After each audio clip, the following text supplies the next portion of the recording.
Hello everyone. मेरा नाम सूरज आनंद है और ओजांग आईएएस एकेडमी में आप सभी का स्वागत है। तो कुछ स्पेशल अनाउंसमेंट है और वो आप सभी के सामने जो पोस्टर है वो आपको दिखाई दे रहा होगा। यहाँ पे अभी जितने लोग 72nd बीपीएससी की तैयारी करने आए हैं उनके लिए एक खुशखबरी है, क्योंकि ओजांग आईएएस एकेडमी लेकर के आया है बीपीएससी की संपूर्ण तैयारी मात्र 30 दिनों में। बैच जो है वो 8 जून से शुरू होने वाला है। बाइलिंगुअल हमारे कोर्सेज रहेंगे, यानी हिंदी में भी है और इंग्लिश में भी है। ऑनलाइन क्लासेस होगा। इसका मतलब है कि आप कहीं से भी कभी भी आराम से कोर्स का लाभ उठा सकते हैं। कोर्स में एनरोलमेंट के लिए हमारे व्हाट्सएप नंबर पे व्हाट्सएप करके भी और कॉलिंग नंबर पे कॉल करके भी आप कोर्स को आराम से प्राप्त कर सकते हैं।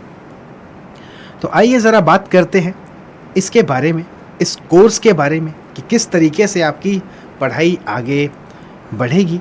तो सबसे पहले मैं आप लोगों को बताना चाहता हूं कि भारत की प्रथम नागरीय सभ्यता कौन सी थी। तो हमें पता है आंसर इसका क्या है, इंडस वैली सिविलाइजेशन है, यानी सिंधु घाटी सभ्यता है। तो बीपीएससी में एंशिएंट हिस्ट्री से हर साल 2 या 3 प्रश्न आते ही आते हैं। क्लियर है। अब इसके बाद में थोड़ा सा और आगे बढ़ते हैं। तो हिस्ट्री की अगर मैं आप लोगों से बात करूं तो हिस्ट्री में एंशिएंट से ही अगर हम देखें तो हड़प्पा से हो गया, मोहनजोदारो से हो गया, ग्रेट बाथ पे सवाल हो गया, ग्रेनरी पे हो गया सवाल। ये हमेशा ही पूछे जाते हैं, ये हमेशा ही हमें दिखाई देते हैं। इसके अलावा और मैं बात करूं तो बुद्धिज़्म हो गया। बुद्धिज़्म में भी हमारे पास जो 4 नोबल ट्रुथ हुआ करते थे उन पे सवाल रहता है। उनके जो पाथ होते हैं उन पे बातें करते हैं। जैनिज़्म के बारे में भी अगर मैं आप लोगों से बात करूं तो जैनिज़्म में भी महावीरा के बारे में, फिर उसके तीर्थंकर के बारे में सवाल हमेशा ही देखे जाते हैं। और अगर आगे बढ़ें तो हमारे पास मौर्यन एम्पायर से चंद्रगुप्त मौर्य या फिर अशोका, इन पे गुप्ता एज की अगर मैं बात करूं जो कि गोल्डन एज कहलाता है, तो उस गोल्डन एरा से हमारे पास सवाल देखने को मिलते हैं। आर्यभट्ट पर चीज़ें दिखाई देती हैं। बिहार का कनेक्शन हमारे एंशिएंट से कैसा है, इन पे बहुत सारे सवाल आते हैं। क्लियर है।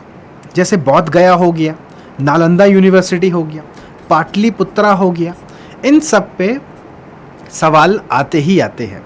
डिस्कशन के लिए मैं आप लोगों के साथ थोड़ा सा डिस्कस करना चाहता हूँ कि अगर हम प्रीवियस ईयर के क्वेश्चन को उठा करके देखते हैं तो प्रीवियस ईयर का जो क्वेश्चन है वो कुछ इस तरीके से रहता है कि Nalanda university was famous for.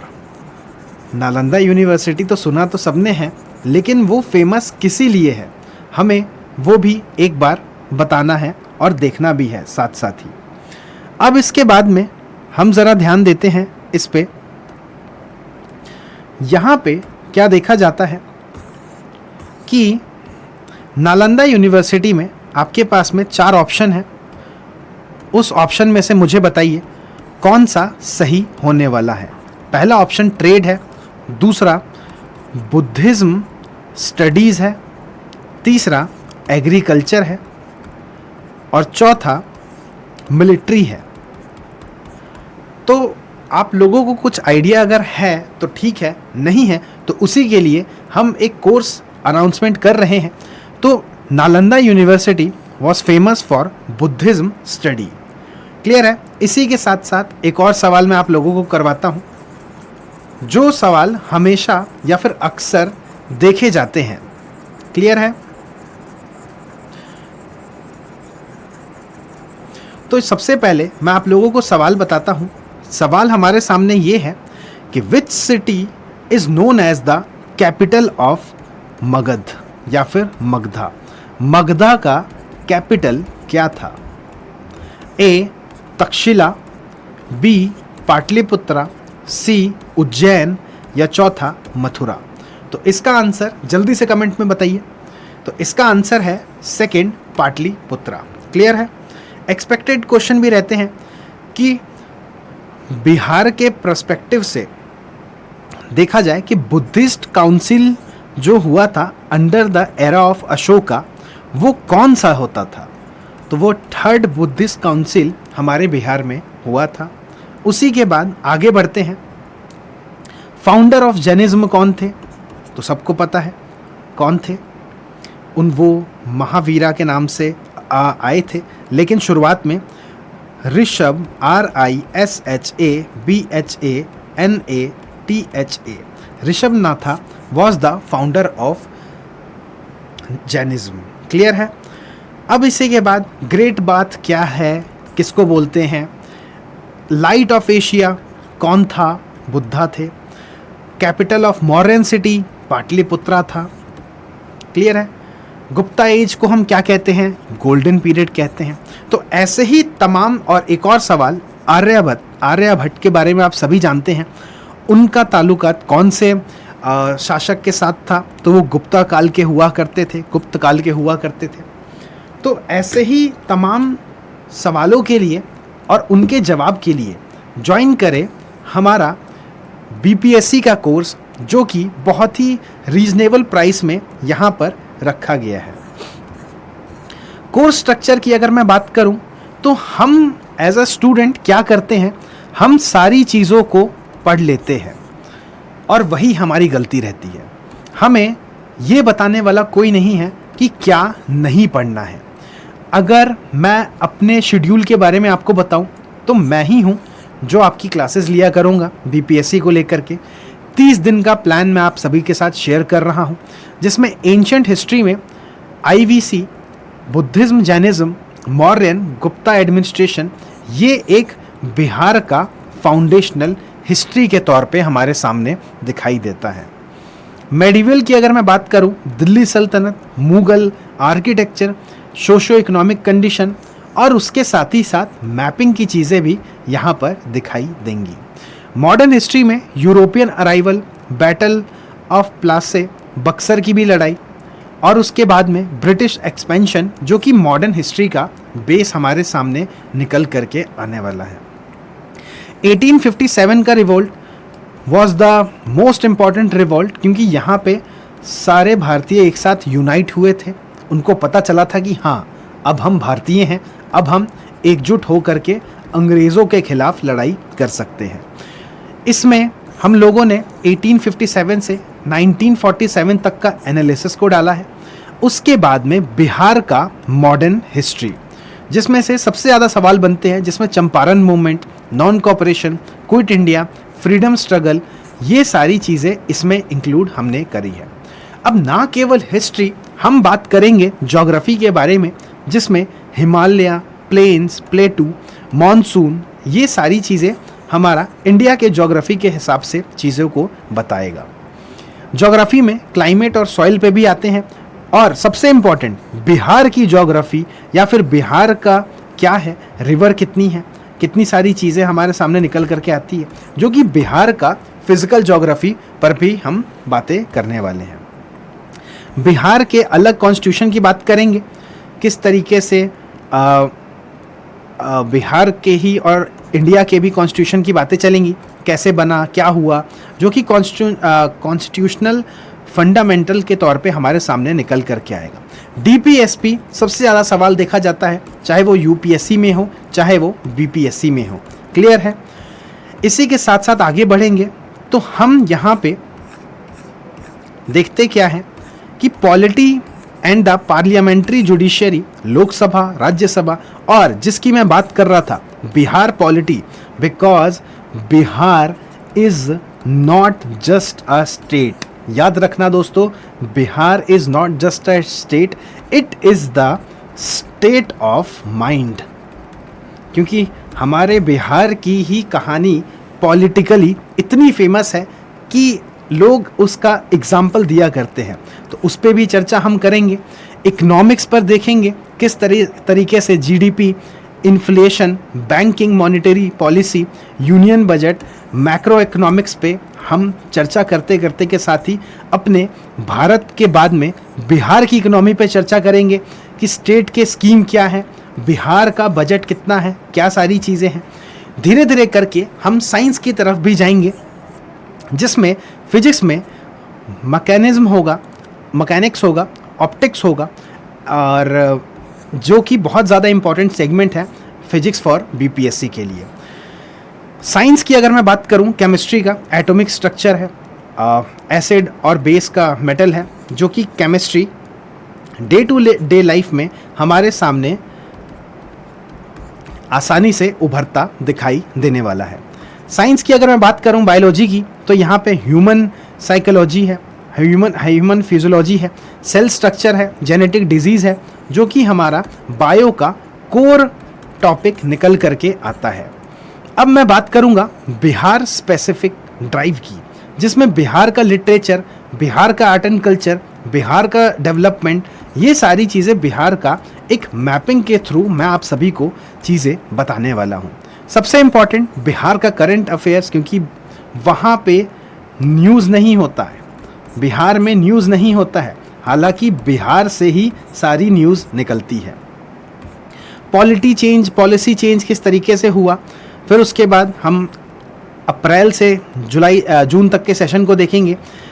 फिर उसके बाद बिहार का current affair, state level event कितने हुए, वेलफेयर स्कीम कितना निकल कर के आया करंट अफेयर पे, और बिहार अपडेट के साथ ही फिर हम मैथ्स की तरफ ध्यान देने में बढ़ जाएंगे। मैथ्स में स्ट्रैटेजी सेशन होगा, क्वेश्चंस कराएंगे, जिसमें अरिथमेटिक, प्रॉफिट लॉस, इंटरप्रिटेशन, ये सब ऐसे टॉपिक्स हैं जो सिर्फ और सिर्फ इसी में से चीज़ें निकल करके आती हैं, क्योंकि हमें कोई नहीं बताने वाला है कि क्या हमें नहीं पढ़ना है। और यहाँ पे हम आपको यही बताएंगे कि सिर्फ इतना ही पढ़ करके जाइए और ऑटोमेटिकली आपका जो पेपर है वो क्लियर होगा। रिवीजन पर हम फिर से करेंगे जितना हमने पहले पढ़ा। Rapid review of ancient, medieval, modern and the Bihar history, Bihar का पूरा ऐसा हिस्ट्री रिवीजन ब्लास्ट होगा। फिर उसके बाद में ज्योग्राफी और पॉलिटी पर मैप्स पे बातें करेंगे, अमेंडमेंट पे बात करेंगे, और वो जियो पॉलिटी का रिवीजन निकल करके आ जाएगा। साइंस पे, इकोनॉमी पे भी रिवीजन चलेगा, और वो काफ़ी एक साए और इको रिवीजन का नाम रखा है।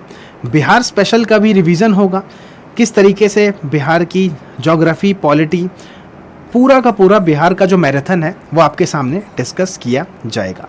उसके बाद में सबसे इम्पॉर्टेंट फुल सब्जेक्ट टेस्ट भी आपको प्रोवाइड किया जाएगा, जिसमें आपको फोकस हम करेंगे कि कौन सा आपका वीक सेक्शन निकल करके आता है, और उसी वीक पे फिर से हम लगा करके टेस्ट स्ट्रैटेजी एनालिसिस करेंगे, और एक नहीं दो टेस्ट होंगे, ताकि आपको पता चले कि कौन सा आपका हाई स्कोरिंग मार्क्स जा रहा है और कौन सा आपका लो स्कोरिंग निकल करके आ रहा है। मॉक पेपर रिव्यू भी करेंगे। इसी के साथ हमारा हाई यील्ड स्ट्रैटेजी है, जहां पे हम फुल लेंथ पे सारी चीज़ों को डिस्कस करके बिहार फाइनल स्प्रिंट के तरफ हम आगे बढ़ेंगे, और मॉक फुल लेंथ पे हम टेस्ट लेने के साथ ही हम अपने प्रीलिम्स को बिहार में बीपीएससी को आराम से फोड़ेंगे। क्लियर है? तो ये है हमारी स्ट्रैटेजी जो हम कवर करने वाले हैं बहुत जल्दी, और उसके लिए ही मैं आपसे कहता हूँ कि आप आएँ और इस कोर्स में एडमिशन लें, क्योंकि ये कोर्स काफ़ी ज़्यादा इम्पॉर्टेंट होने वाला है। एक बहुत ही उभर करके अच्छा क्वेश्चन आता है कि ब्रह्म समाज का फाउंडर कौन था? तो राजा राम मोहन रॉय। क्लियर है? ये सारे who is the first governor general of Bengal? तो यहाँ पे Warren Hastings was the first governor general of Bengal. इसके बाद में एक्सपेक्टेड क्वेश्चन रहता है, चार्टर एक्ट से हमेशा चीज़ें आती हैं, रेगुलेटिंग एक्ट से भी आती हैं, पिट्स इंडिया से भी आता है, बैटल ऑफ प्लासी से भी कुछ क्वेश्चन निकल करके आता है। सबसे इम्पॉर्टेंट वीर कंवर सिंह की कहानी आप लोगों ने सुनी होगी, क्योंकि बिहार में उन्होंने ही रिवॉल्ट को सबसे पहले चिंगारी लगा करके आग लगाई थी। तो वीर कंवर सिंह हमेशा ही याद रहता है बिहार में। और इस रिवॉल्ट के टाइम पे लॉर्ड कैनिंग हमारे सामने गवर्नर जनरल हुआ करते थे, और उसी के बाद इमीडिएट कॉज ऑफ रिवॉल्ट का इमीडिएट कॉज जो है वो क्या था? तो वो एनफील्ड राइफल हमारे सामने इमीडिएट कॉज निकल करके आया था द रिवोल्ट का। क्लियर है। चंपारण मूवमेंट कब शुरू हुआ था? 1917 में। क्लियर है। गांधी फर्स्ट सत्याग्रह कहाँ पे हुआ था? चंपारण में हुआ था।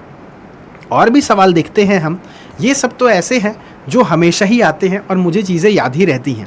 हाईएस्ट माउंटेन पीक कौन सा है? तो कंचनजंगा है। लॉन्गेस्ट रिवर क्या है? तो गंगा है। फिर उसके बाद में हम देखते हैं कि भारत में जो साउथ वेस्ट का मानसून है वो सबसे पहले कहाँ पे आता था? तो वो केरला में आता है। ठीक है। उसी के बाद में आप देख सकते हैं कि बिहार का मोस्ट फ्लडेड प्रॉन डिस्ट्रिक्ट कौन सा है? तो वो सुपौल और सहरसा है।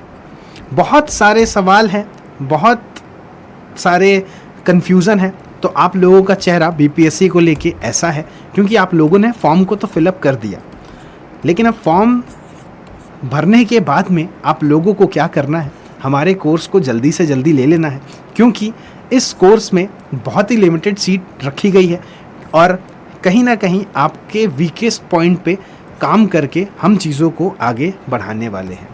कॉन्स्टिट्यूशन हमारा कब अडॉप्ट किया गया था? तो ये 26 नवंबर 1949 को किया गया था।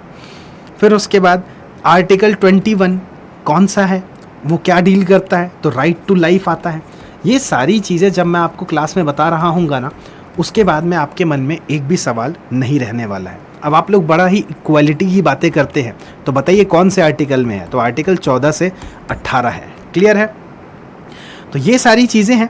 और अब एक बात बताइए, मैंने आपको इतने ही टाइम में प्रीवियस ईयर के क्वेश्चन भी बता दिए, अपनी पूरी स्ट्रैटेजी भी बता दी कि किस तरीके से हम 30 दिन पर हमारे एक एक टॉपिक को कवर करते के साथ ही आप लोगों का बीपीएससी का जो पेपर है वो हम क्लियर करवाएंगे। इसी के बाद में क्लास जो हमारी रहने वाली है अगले 30 दिन तक, मतलब 8 जून से ये शुरू होने वाला है। इसमें हम लोग स्ट्रैटेजी के साथ साथ रिवीजन प्लस टेस्ट सीरीज़ पर भी बात करके मेंटरशिप, अगर कुछ डाउट हो तो डायरेक्टली मैं बैठा हुआ हूँ, मुझे आप रीच आउट कर सकते हैं। तुरंत कोई दिक्कत हो तुरंत आप मुझे परेशान कर सकते हैं, क्योंकि मैं परेशानियों से हार नहीं मानता हूँ। तो ये सारी चीज़ें हैं। और इसी के साथ मैं थोड़ा सा और आगे बढ़ूँ तो हमारे सामने एक और अनाउंसमेंट है जो कि एनसीईआरटी का, ये यूपीएससी के पर्सपेक्टिव से है। क्योंकि मैं बताता हूँ आपको रीज़न क्या है। आप किसी भी एग्ज़ामिनेशन को जब आप क्लियर करने के लिए बैठोगे ना, तो आपको एनसीईआरटी पे फोकस होना बहुत ही ज़्यादा ज़रूरी है। अब एनसीईआरटी पे फोकस करने के लिए क्या करें? तो हमारे एप्लीकेशन पे जाएं, वहाँ पे इस ऑफ़र का फ़ायदा उठाएं, क्योंकि अभी 3999 में ये जो कोर्स है ये मिल रहा है, जिसमें आप लोगों को कंप्लीट एनसीईआरटी की चीज़ें मिलेंगी, जिसमें सारे चैप्टर कवर्ड मिलेंगे। इजी टू रिवाइज, मतलब आपको रिवीजन करने की बार बार ज़रूरत ना लगे, जिस वजह से एक बार में ही आप लोग सारी चीज़ों को रिवाइज करते करते आगे जाएंगे। मैपिंग बहुत बड़ा गेम आज के डेट में यूपीएससी में या फिर बाकी सारे पेपर में देखा जाता है। तो मैपिंग के फॉर्मेशन में इस कोर्स का उद्घाटन होगा, ताकि आप लोगों को चीज़ें ज़्यादा अच्छे से समझ में आए। Practice more to get best score, यानी जितना ज़्यादा आप प्रैक्टिस करेंगे आप लोगों को चीज़ें इतनी ज़्यादा वहाँ पे समझ में आएंगी। और सबसे इम्पोर्टेंट क्या है, लाइव क्लासेस है, तो आप कहीं से भी कभी भी इसको ले सकते हैं। अभी जाइए, वीडियो को पॉज करके तुरंत एप्लीकेशन पे जाइए, वहाँ पे ये कोर्स को परचेज करिए। क्लियर है। और इसी के साथ ही बीपीएससी में अब हम लोगों को डरने की नहीं है बात, जब सूरज है आपके साथ। तो मैं खुद पूरे सेगमेंट पे एक एक दिन 30 दिन तक आपके साथ में क्लासेस लिया करूँगा, और क्लासेस का लेंथ भी काफ़ी कम होने वाला है। 1 से सवा घंटे के आसपास आपको सारी चीज़ें बताई जाएंगी। और सबसे इम्पॉर्टेंट, आप लोगों को खुश रखना है, क्योंकि मैं बताऊंगा कि क्या आप लोगों को नहीं पढ़ना है। जितने मैंने टॉपिक्स अभी आपको दिखाए उतना ही आप लोगों को करना है, और उसमें भी बहुत सारे एग्ज़ाम होंगे, बहुत सारे टेस्ट होंगे, जिससे आपका पता चलेगा कि वीक सेक्शन कौन सा है, या फिर आप कौन सा सेक्शन में सबसे ज़्यादा नंबर स्कोर कर पा रहे हो। क्लियर है। तो इसी के साथ ही मैं वीडियो को एंड करूंगा और आप लोगों से मैं बहुत जल्दी मुलाकात करना चाहता हूं। मेरी क्लास में आइए, बीपीएससी को क्लियर करते हुए जाइए। ठीक है दोस्तों, तब तक के लिए अपना ख्याल रखिए। मिलते हैं अगली वीडियो में। थैंक यू एंड जय हिंद।